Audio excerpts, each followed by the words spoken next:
Un 35e festival des francophonies en Limousin qui commence, vous le voyez derrière moi, en rythme avec Seconde Nation du rock folk traditionnel acadien.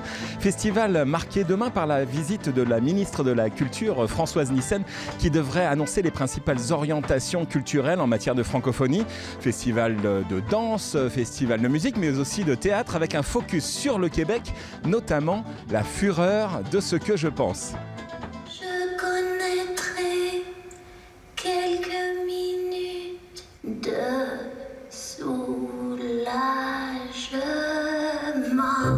La fureur de ce que je pense, ou comment ces femmes multiples s'interrogent sur l'image d'une féminité renvoyée au monde, simulacre de vérité, dans de petites cases.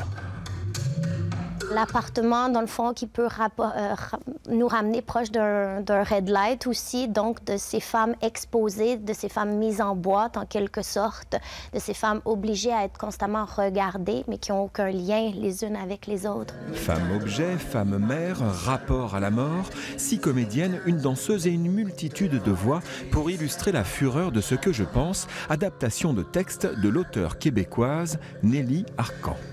Elle parlait beaucoup de cette obsession, de cette peur qu'elle avait de vieillir, comme si les femmes avaient une sorte de date de péremption après laquelle elles sont plus attirantes. Et pour elle, ça c'était une sorte de cauchemar et de descente aux enfers. Nelly Arcan mettra fin à ses jours. Cette pièce nous replonge dans sa pensée, murmure choral fascinant nous rappelant la pression sociétale exercée sur les femmes.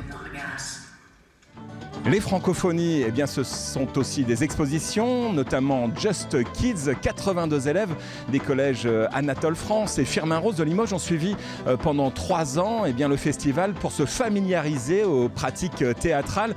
Un festival que nous suivrons, nous, France 3, avec vous, jusqu'au 6 octobre.